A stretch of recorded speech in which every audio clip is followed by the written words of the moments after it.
Hello and welcome to the Talking City podcast. My name is Seb Parkinson. This is the last time you're ever going to hear my voice on this podcast because I am leaving. So I'm going to be handing the baton over to Simon and Joe on a permanent basis. But Si, let's jump straight into this. Manchester City knocked out of the UEFA Champions League. We've been talking all season about the only team that could really beat City. Realistically, was probably Real Madrid, or injuries costing City the opportunity to win it three in a row twice. What's your assessment? We heard Joe and Tyrone immediate post-match, but I want to hear it from you. You know, you were sat in the stands, you spoke to Pep afterwards, or were in the press conference afterwards. Just what went wrong, if anything?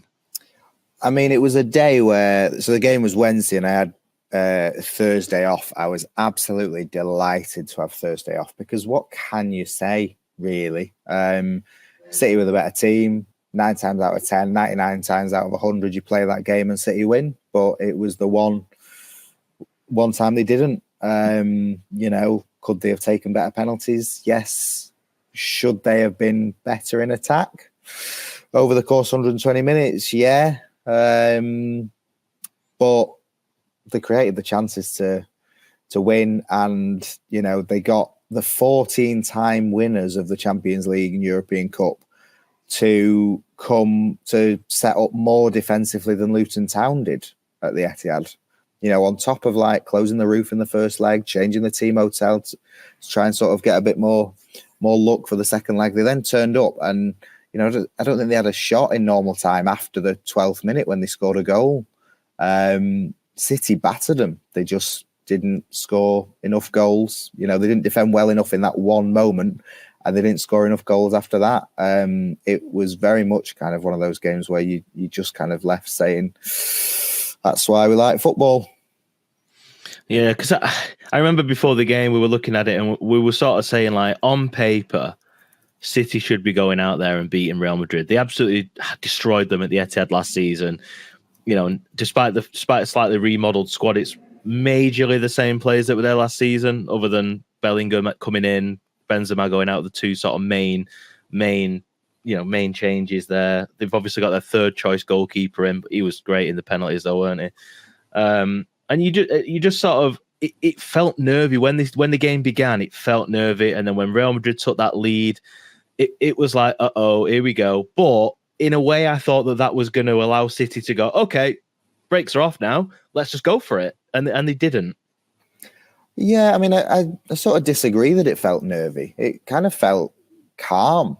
I was surprised how calm it felt on the night. And I was sort of trying to work out why. I was like, is no one up for this big game? But it was more just kind of the sense that it wasn't as big a game as it has been in previous years because City have been there and done it. And as much as Real Madrid is still the ultimate test, it very much felt like for everyone who's not Manchester City, City are the ultimate test. And it felt like the pressure was on Real after getting battered last year to come here and kind of and beat the best team in Europe and the Champions League winners and holders. And so it always felt like City were in control. They conceded in the 12th minute and, they had to go again, but they'd had the better of the play before then, and they had the better of the play for the, 75 minutes after that. So it kind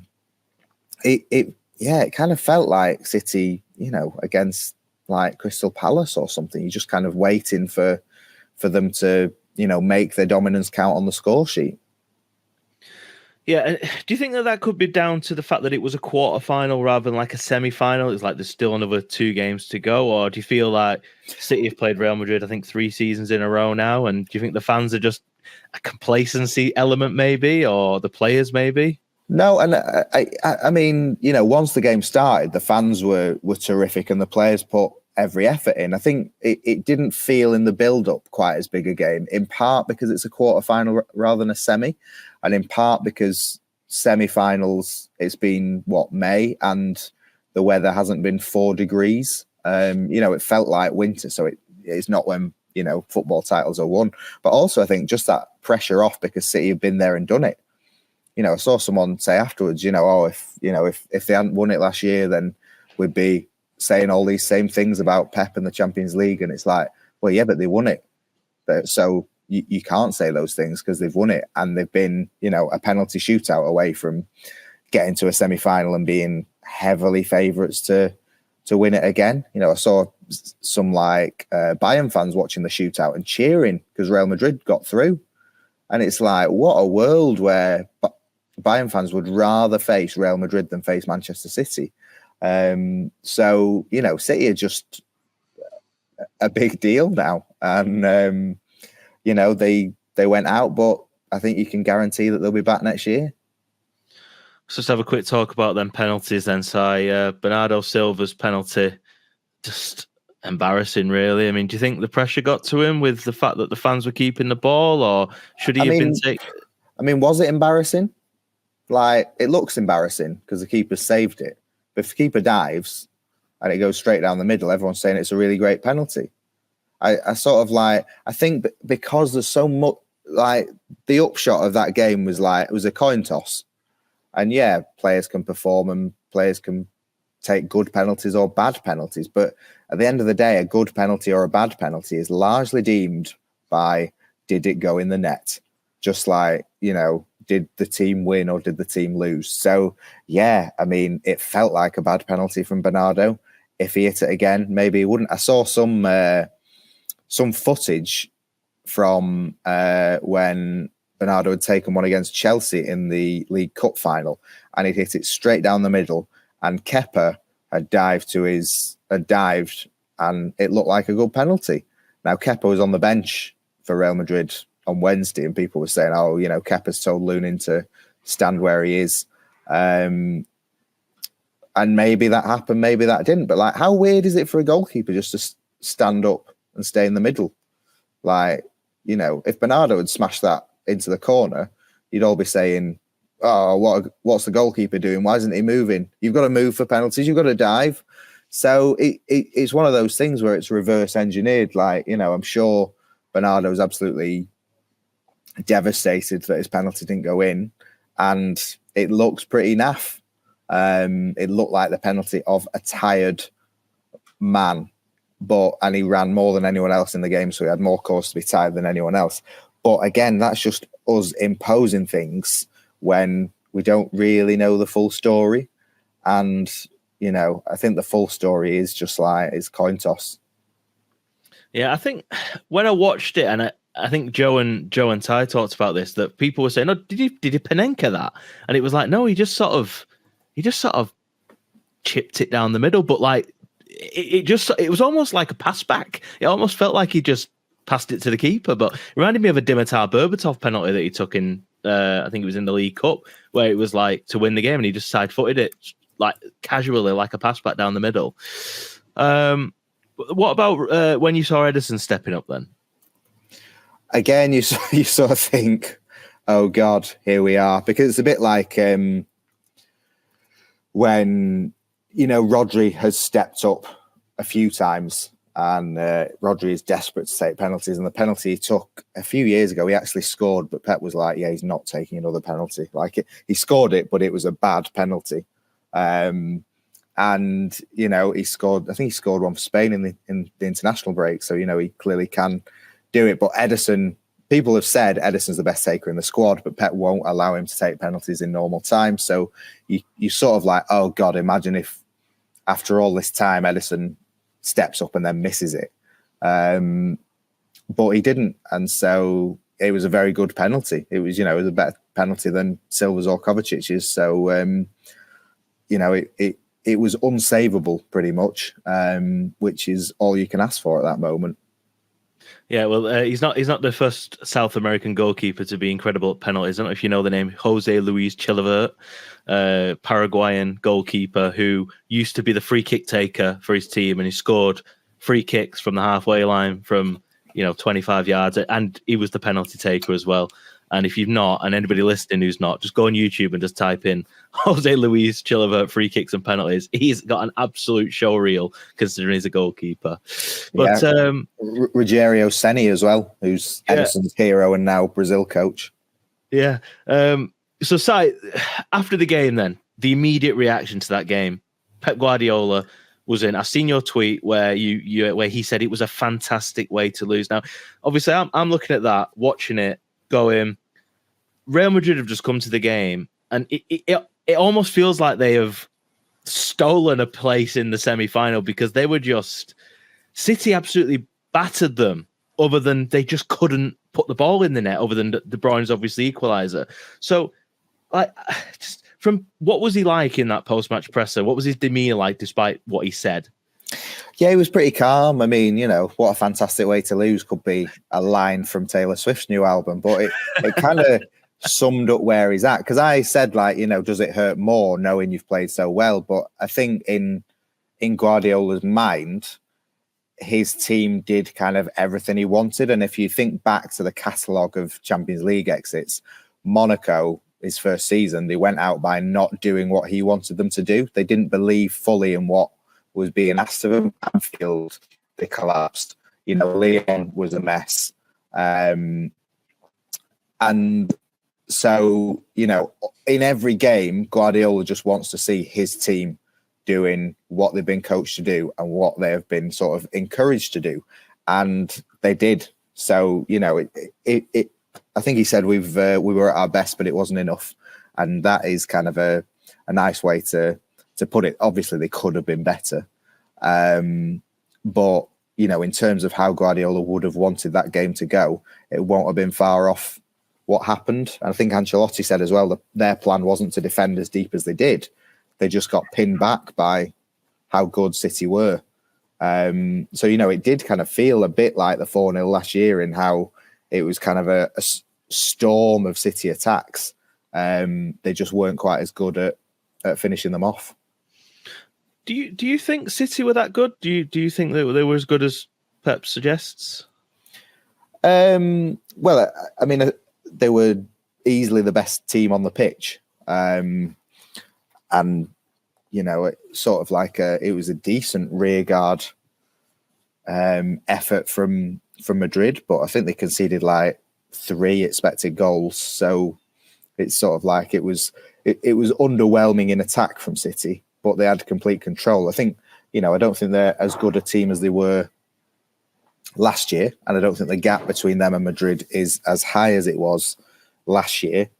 But in terms of playing in the way that Guardiola wanted them to play, it was very much as he wanted. It just, the execution wasn't quite there.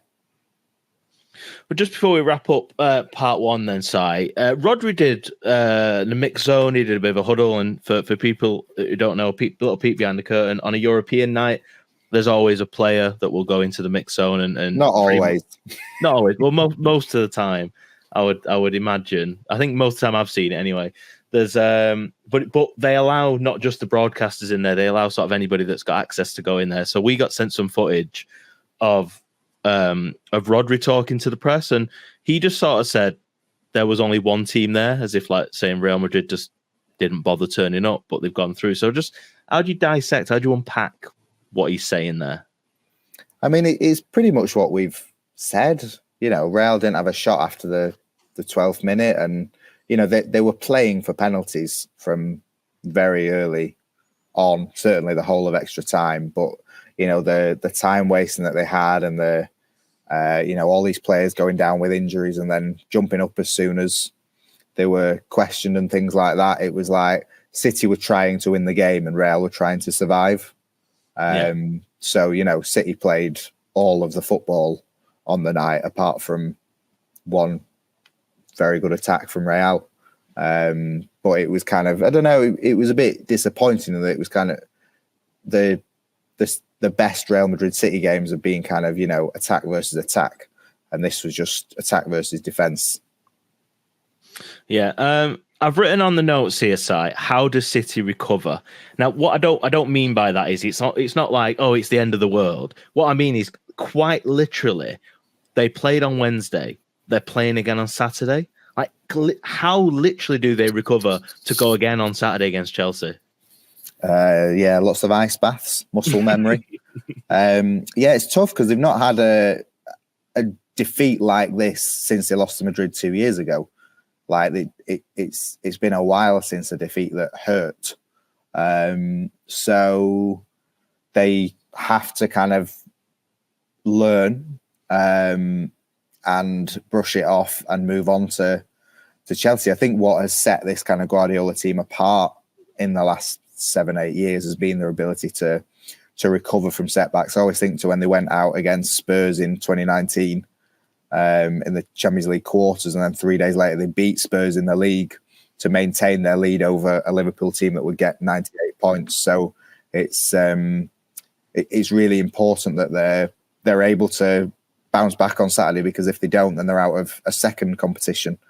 So it's just, we will see the mentality. It's mind as much as anything. There will be tired legs, but it's down to the ability of the players to get themselves into a mindset where they can push through. Brilliant. Right, we'll be back after a short break to preview the Chelsea game, which takes place as you're listening to this tomorrow or today, depending if you're listening on Saturday.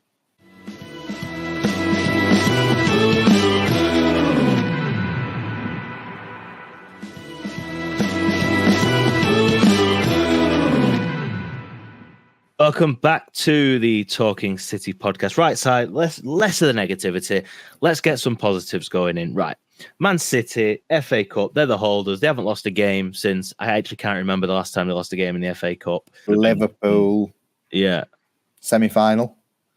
Yes, bloody hell. Long time ago. It feels like a long time ago. I've aged a lot since then.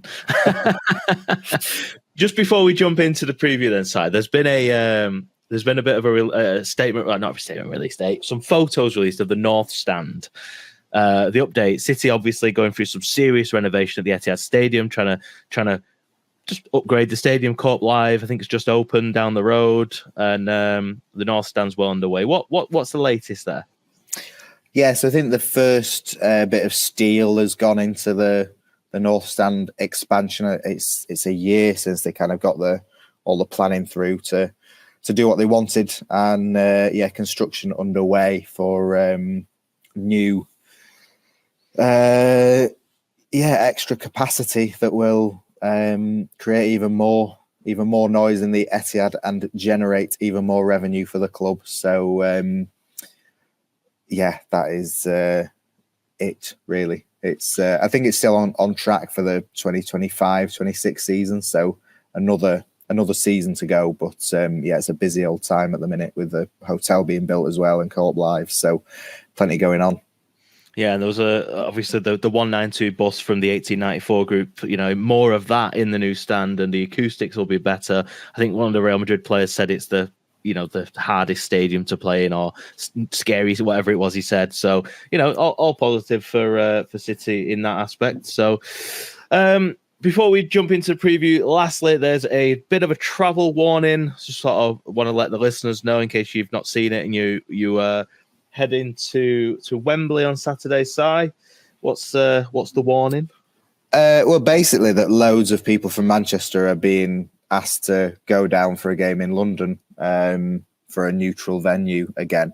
Ridiculous. And there are all manner of train strikes going on. So I'm driving because I think the last train from Euston is maybe 9 o'clock, which with a 5:15 kickoff is impossible for me, but it's, I would say, tight for a lot of fans trying to make their way back down Wembley Way after the game.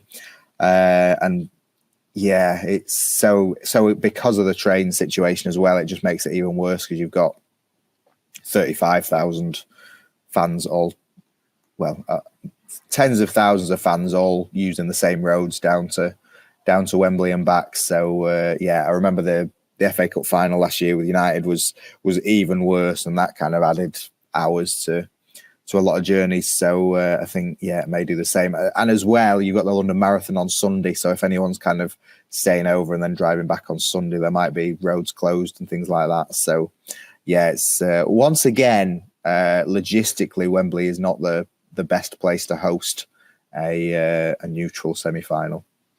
No, and that Wembley Way walk back, win or lose, is always a lot longer than it is going there. Like when you come out of the train station, you see Wembley Way and you go, wow, and you get all your pictures and that. That walk down there is fun and it's entertaining. On the way back, it's like, just get me out of here, running, and the big stampede up the stairs. it's a nightmare. So, well, yeah, City fans, if you are travelling, just please take caution. And, if it goes to extra time, you might struggle to get your train home. But, Si, so in terms of team news then for the final, I know this is pre-press conference, we're doing this. I've written in the notes, Haaland not effective in this system, ? Now, he got subbed off against Real Madrid. Pep's explained why he did that. You can read all about that on the Manchester Evening News if you do want to have a look at that. But what are we thinking for this starting 11? What's he going with? I don't see why he can't pick his strongest team. It is a short turnaround, but you've then got 5 days until you're playing Brighton away. So, like, the rest can come there. This squad are really good at kind of pushing through when they need to and then turning around. And no extra time will have taken a lot out of the legs of players. And for those reasons, then, Pep was always going to make a few changes, and there might be more changes than he would like because of that. But at the same time, unless there are injuries, I think City have to play the strongest 11 because if they want to take winning two competitions seriously. Yeah, in terms of the starting 11, I know you're saying the strongest team. Can you see Haaland starting then? Do you reckon he's got enough in tank, or do you think he might change it up and throw Alvarez in? I mean, there's two different things in there. Again, like that. Why I was glad I was off on Thursday is because people then make a lot of analysis from sort of things that weren't really relevant, and yet again the sort of talk of Haaland like not being in the system or not pulling his weight or anything like that, and you just kind of think, yeah, not for me. Like, I don't think he's at his best at the minute, but when he gets proper service, he scores goals, and he didn't get proper service. De Bruyne was more of a problem on Wednesday night than Haaland for me, and Foden. Like, neither of them were effective, and therefore, surprise, surprise, Haaland wasn't effective. Like, he does need teammates to supply him, and they didn't. So it's a concern that he didn't feel he had 120 minutes in himself. But also, for all those people saying Haaland makes City worse, City were not good in extra time. They battered Real over 90 minutes, knocking on the door, scoring a goal, trying to get a second. And then in extra time, Haaland goes off and, yeah, not many chances. Do we think that might be linked? Do we think that maybe, for everyone saying, oh, Haaland's done nothing, maybe he's part of a team that's creating a lot of chances. And once he goes off, a lot less chances, and the chances aren't as good. So, I would be surprised if Guardiola went without Haaland for this one, because usually if he wants to win a game of football, he plays Erling Haaland from the start. In terms of Chelsea then, I think there is a headline writing itself in my head, which is Cole Palmer, makes Pep Guardiola regret decision by knocking City out of the FA Cup and being that guy. What are your thoughts on this? Do you reckon? I assume you're going to say Palmer is Chelsea's key player. It would make sense. Yeah. Their only good player this season, really. Absolutely. There is nothing that Cole Palmer could do that will make Pep regret his decision. Because for reasons that we've gone into a lot. But Palmer is City's biggest threat. A hat-trick on Monday night. He's in the form of his life. He's confident. Everything's going through him at Chelsea. And City will have to be at their best to stop him. But at the same time, sort of have had Jude Bellingham on Wednesday night, who is a player who City wanted to sign. Didn't really do anything to didn't do anything over the two legs that will have made City regret not being able to sign him. They just kind of move on. And with Palmer is another one, like, it's an easy headline. And the last time he was at Wembley, he scored for City. So he will want to prove himself again, and his reasons for moving, which are perfectly legitimate, but it's kind of a bit irrelevant for City. Yeah, and the old he was a Manchester United fan growing up. Will come back if if that is the case. He's done it for United and all this nonsense. But anyway, lastly, then, Si, give us a score prediction. What do you reckon? Is it going to extra time again? Is it going to penalties? What do we reckon? Yeah, I really wasn't prepared for extra time on Wednesday. I kind of think, this might be. I think it'll be tight. I think maybe 1-1 again over normal time, and then 2-1 City in extra time.